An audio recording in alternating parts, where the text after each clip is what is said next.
Transportation was one of landlocked Huntsville's greatest challenges in the early 1800s. Ambitious businessmen went to great lengths to ship and receive goods, eventually constructing the Indian Creek Canal in the late 1820s. This all changed with the arrival of the railroad. In 1850, money was appropriated for the incorporation of the Memphis and Charleston Railroad, with many of the same businessmen who invested in the canal now purchasing stock in the railroad. Construction began on the railroad in 1851, and by 1855, the railroad tracks began making their way from Decatur to Huntsville. On October 13, 1855, a train named the General Garth was the first train to arrive in Huntsville. 3 stations in this area were located in Madison, Chase, and Huntsville. Madison Station was a stop on the Memphis and Charleston Railroad, established in the 1850s, and the city of Madison developed around it. During the Civil War, the station was burned and rebuilt in 1866. The current roundhouse in Madison downtown area is a replica of the one seen on the right side of this image. The Chase Depot was originally called Fearn's Switch and likely used as a water station. It would primarily later be used by Chase Nursery to ship their stock. Today, it is the North Alabama Railroad Museum. Huntsville Station was established around 1860. It was the headquarters for the Eastern Division of the Memphis and Charleston Railroad. Huntsville's passenger depot was larger than most because it housed administrative offices.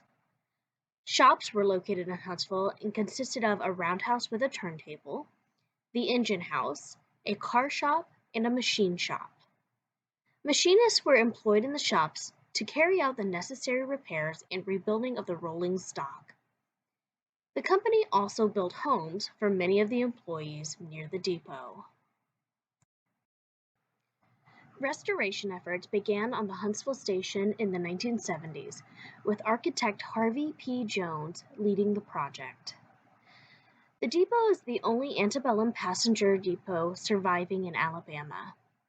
It is on the National Register of Historic Places, and in the 1970s was restored to as near its original structure as possible.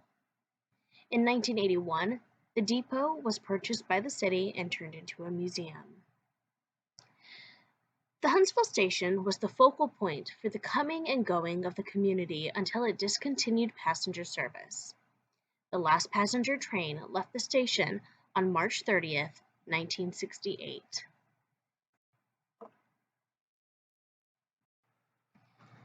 Many people passed through Huntsville's depot.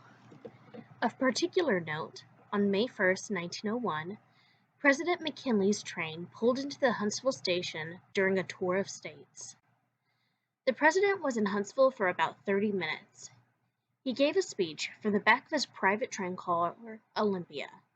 Then the community presented him with gifts. He concluded this tour at the Pan American Exposition in Buffalo, New York on September 5th. The next day, he was shot by an anarchist and died 8 days later. The Memphis and Charleston Railroad was primarily a Southern railroad.